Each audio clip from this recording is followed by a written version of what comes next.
Israel ஈரானை தாக்கியதாக கூறப்படுகின்ற விடயம் உண்மைதானா?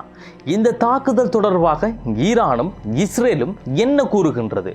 உண்மையில் இன்று ஈரான் நாட்டினுடைய இஸ்பஹான் நகரில் கேட்கப்பட்ட அந்த வெடிப்பு சத்தம் எதனால் கேட்கப்பட்டது? ஈரான் நாட்டினுடைய ஏர் டிஃபென்ஸ் சிஸ்டம் எதற்காக ஆக்டிவ் செய்யப்பட்டது? இது போன்ற விடயங்களின் அலசல்களை இந்த காணொளியில் எதிரொலிக்கப் போகின்றது.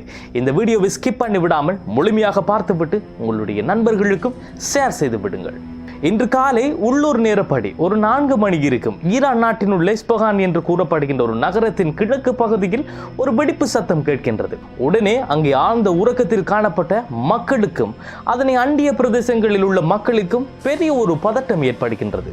ஏனென்றால் ஈரான் கடந்த 13ஆம் தேதி இஸ்ரேலை தாக்கியது. இதற்கு பதிலளிக்கும் வகையில் தான் இஸ்ரேலானது ஈரானை மறுபடியும் தாக்குவதற்கு வாய்ப்புகள் அதிகமாக காணப்படுவதால் மத்திய கிழக்கு நாடுகளில் பெரிய ஒரு போர் பதட்டம் காணப்படுகின்றது. இஸ்ரேல் எதற்காக 13ஆம் தேதி ஈரானை தாக்கியது என்பதற்கான விளக்கத்தை சென்ற காணொளியில் விரிவாக நாம் பார்த்திருந்தாலும் இப்போது கொஞ்சமாக, அதாவது சுருக்கமாக கூறுகின்றேன். கடந்த ஏப்ரல் 1ஆம் தேதி அன்று சிரியா நாட்டில் காணப்படுகின்ற டமாஸ்கஸ் நகரில் உள்ள ஈரான் நாட்டினுடைய தூதரக மீது இஸ்ரேல் வேண்டுமென்றே தாக்குதல் நடத்துகின்றது. இந்த தாக்குதலால் ஈரான் நாட்டினுடைய military commander major general Mohammad Reza Zahedi உட்பட 13 பேர் இறந்து விடுகிறார்கள். இந்த தாக்குதல் நோன்பு மாதம் நடைபெற்றதால் உடனடியாக அதற்கான பதில் தாக்குதலை மேற்கொள்ள ஈரானுக்கு முடியாமல் போகின்றது. அதனால் தான் நோன்பு மாதம் முடிந்த பிற்பாடு ஏப்ரல் 13ஆம் தேதி அன்று இஸ்ரேலை தாக்குகிறார்கள் ஈரான். இப்போது விடயத்திற்கு வரலாம். இந்த 13ஆம் தேதி ஈரானால் மேற்கொள்ளப்பட்ட தாக்குதலுக்கு பதில் தாக்குதல் இஸ்ரேலால் எப்போது வேண்டுமென்றாலும் நிகழ்த்தப்படலாம் என்ற அச்சம் மக்கள் மத்தியில் நிலவுகின்றது. இந்த அச்சம் மக்களுக்கு மட்டும்தானே தவிர ஈரானுக்கு ஒரு துளி அளவேனும் அச்சம் கிடையாது.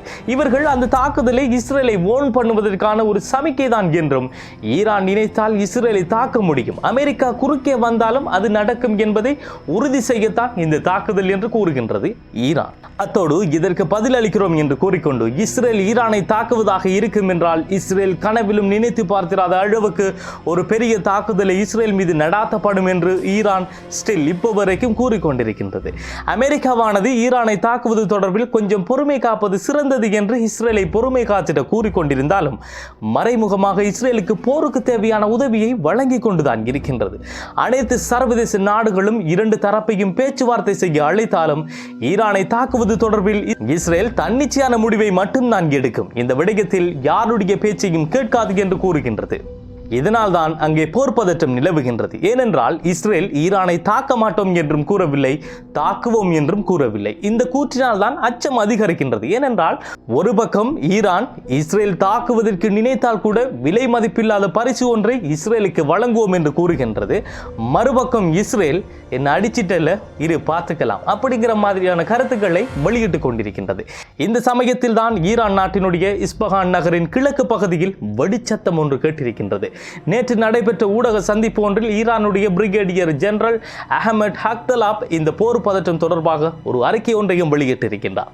அது என்னவென்றால் எந்த விதமான தாக்குதலுக்கும் ஈரான் தயாராக இருப்பதாகவும், ஈரானுடைய நியூக்ளியர் வெப்பன்ஸ்கள் எல்லாம் பாதுகாப்பாகவும் தயார் நிலையில் உள்ளதாகவும் கூறுகின்றார்.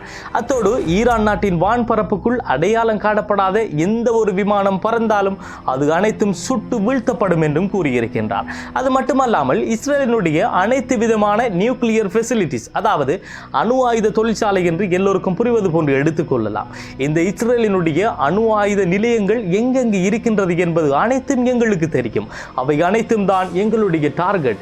எங்களுடைய மிசைல்ஸ்கள் எல்லாம் அனைத்து டார்கெட்டையும் நோக்கி பறக்க தயாராக இருக்கின்றது என்று கூறியிருக்கின்றார்கள். அந்த வாசகத்தை ஆங்கிலத்தில் வாசிக்கும் போதுதான் அந்த வார்த்தையின் வீரியம் தெளிவாக விளங்குகின்றது. அது என்னவென்றால், we have fingers on the triggers to launch powerful missiles to destroy the identified target. இதுதான் அந்த வாசகம். இவ்வாறான சந்தர்ப்பத்தில் தான் ஈரான் நாட்டினுடைய வான்பரப்புக்குள்ளே அடையாளம் காணப்படாத 3 ஆளில்லா விமானங்கள் பறந்து கொண்டிருக்கின்றது. இது எங்கிருந்து வந்தது என்றால் இஸ்பஹான் நகரத்தின் கிழக்கு பகுதியில் தான். இந்த பிரதேசம் என்பது கொஞ்சம் சென்சிட்டிவான இடம். ஏனென்றால் இஸ்ரேலினுடைய நியூக்ளியர் ஃபெசிலிட்டிஸ் இருக்கும் இடமெல்லாம் எங்களுக்கு தெரியும் என்று ஈரான் கூறியது.